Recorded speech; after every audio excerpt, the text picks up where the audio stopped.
कभी-कभी कुछ seemingly unimportant से इवेंट्स भी एक इतना बड़ा बटरफ्लाई इफेक्ट क्रिएट करते हैं किसी भी फील्ड या डोमेन में कि उसके बाद वो फील्ड पहले जैसी रह ही नहीं जाती है।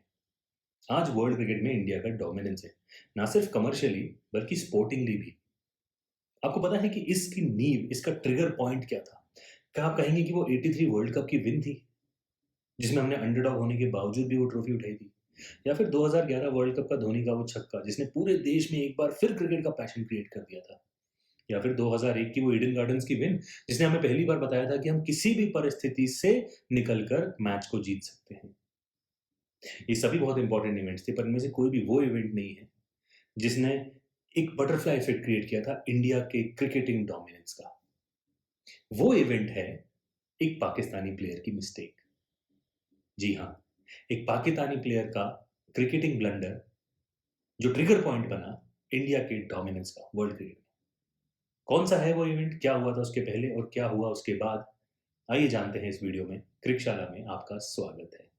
क्रिकेट एक ऐसा खेल था जिसे 19वीं सेंचुरी में इंग्लैंड ने इजाद किया और फिर उसके बाद वेस्ट इंडीज और ऑस्ट्रेलिया ने डोमिनेट किया था। क्रिकेट के लिए इंडिया में पैशन 83 वर्ल्ड कप के बाद से ही आ गया था, पर सक्सेस, वो टैलेंट पूल अभी तक नहीं बन पाया था। 90s में इंडियन इकोनॉमी की ग्लोबलाइजेशन हुई और साथ ही साथ हुआ राइज ऑफ सचिन तेंदुलकर, जिस वजह से क्रिकेट में पैसा भी आना शुरू हो गया था।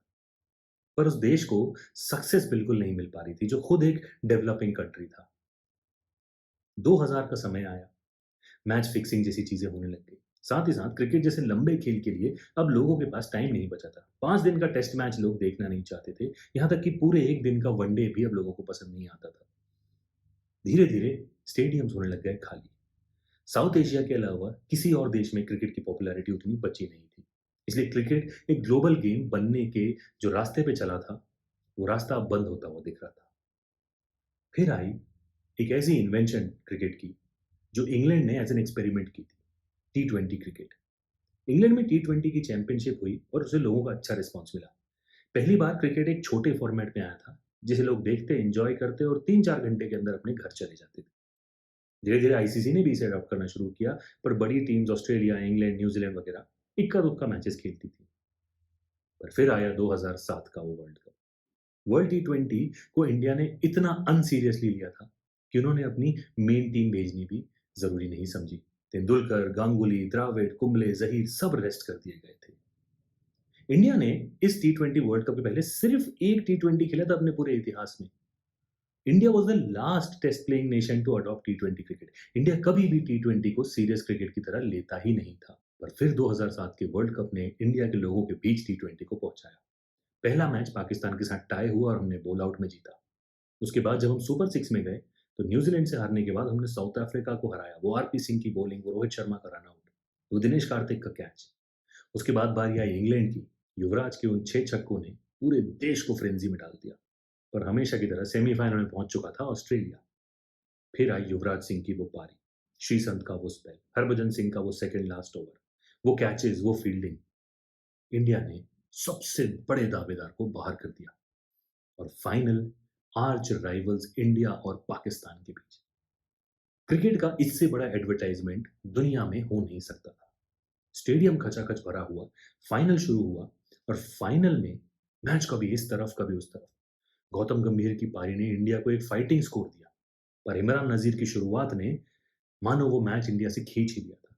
फिर आई इरफान पठान की वो स्पेल, जिसने फिर मैच इंडिया के पक्ष में कर दिया। और फिर मिसबाह का काउंटर अटैक, जिसने लगभग पाकिस्तान को फिनिश लाइन के उस पार पहुंचा दिया। बारी आई आखिरी ओवर की, जहां 13 रन चाहिए थे।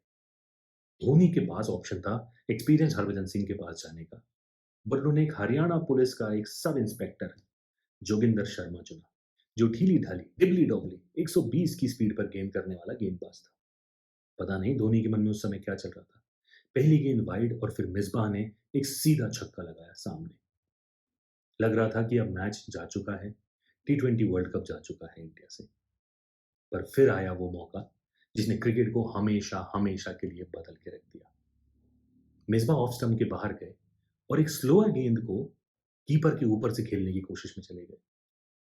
उन्होंने वो गेंद हवा में उठाई और कैमरे में देख के ऐसा लगा कि मानो गेंद जो है स्टेडियम से बाहर जा रही है। पाकिस्तान जीतने वाला है ये वर्ल्ड। पर जैसे ही वो कैमरा गेंद के साथ नीचे आया, तो नीचे उसके श्रीशांत खड़े हुए दिखे। वो गेंद सीधे श्रीशांत के हाथों में गिरी। पाकिस्तान वो मैच हार गया। भारत T20 वर्ल्ड कप जीत गया। एक first time captain Mahendra Singh Dhoni के अंदर। इस वाकये ने पूरे देश में एक ऐसी लहर पैदा कर दी खुशी की, जो बहुत सालों से नहीं देखी गई थी। T20 क्रिकेट की पॉपुलैरिटी को भुनाने की कोशिश इंडिया में पहले भी की जा चुकी थी। सुभाष चंद्रा, जो जी ग्रुप के फाउंडर थे, उन्होंने एक प्राइवेट लीग शुरू की थी 2020 क्रिकेट की, जिसमें इंजमाम उल हक, ब्रायन लारा जैसे बड़े-बड़े खिलाड़ी खेल रहे थे।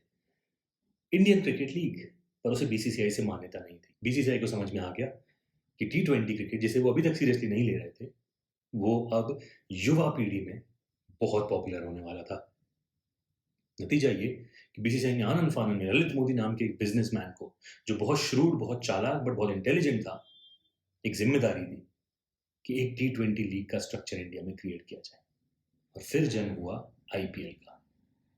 आईपीएल, इसके पहले मैच में ब्रेंडन मैकलम ने 158 की पारी खेलकर ऐसी टोन सेट की थी कि वहां से फिर आईपीएल ने कभी पलट कर नहीं देखा। लोगों ने T20 को गले लगाया, स्टेडियम्स भरे जाने लगे, TV ratings all time high पर थी।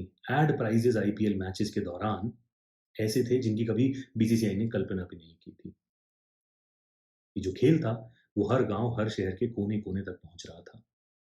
नतीजा ये कि इस खेल में इतना पैसा आने लग गया कि अब दूसरे देशों के खिलाड़ी आईपीएल खेलने के लिए उत्सुक हो रहे थे। जहां 90s और 80s में कहा जाता था कि जब तक आपने काउंटी क्रिकेट नहीं खेला है, तब तक आपकी क्रिकेटिंग एजुकेशन कंप्लीट नहीं हुई है, वो क्रिकेटिंग एजुकेशन अब आईपीएल खेलकर कंप्लीट हो रही थी। जहां पहले लोग ईस्ट से वेस्ट जाया करते थे, अब वेस्ट से ईस्ट आना शुरू कर रहे थे।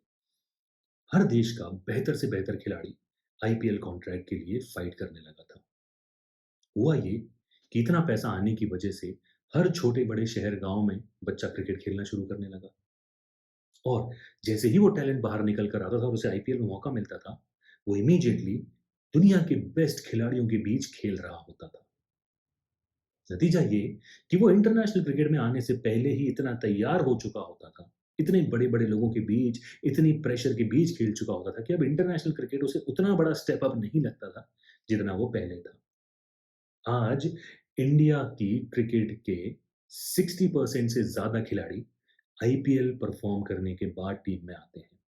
पूरी दुनिया के क्रिकेट का 2/3 ऑफ रेवेन्यू इंडिया से जनरेट होता है। आईपीएल अपने आप $15 बिलियन की वैल्यूएशन को पार कर चुका है। यहां तक कि इसके टीवी राइट्स भी $6 बिलियन से ऊपर बिकते हैं। बीसीसीआई को इतना सॉफ्ट पावर मिल गया है थ्रू आईपीएल कि वो अब क्रिकेट में अपना डोमिनेंस स्थापित कर चुका है। पर ये सब शुरू कहां से हुआ?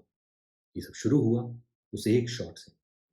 क्या होता अगर धोनी जोगिंदर को ओवर देते ही नहीं? क्या होता अगर मिसबाह वो शॉट खेलते ही नहीं? क्या होता अगर श्रीसंत वो कैच ड्रॉप कर देते? शायद इतिहास कुछ और होता। और उस दिन जो हुआ, उसने ना सिर्फ इंडिया को वो ट्रॉफी दी, बल्कि क्रिकेट को हमेशा हमेशा के लिए बदल कर रख दिया। शायद ये क्रिकेटिंग वर्ल्ड का सबसे बड़ा बटरफ्लाई इफेक्ट है। क्या आप भी इस बात से एग्री करते हैं कि अगर ये इवेंट नहीं हुए होते, तो शायद क्रिकेट किसी और दिशा में जा रहा होता? अपने ओपिनियंस मुझे कमेंट में ज़रूर बताइएगा और उन टॉपिक्स के बारे में बताइएगा जिनके बारे में आप आगे वीडियोस चाहते हैं। जल्दी ही मिलते हैं एक और वीडियो के साथ क्रिकशाला पे। अपना ध्यान रखिएगा।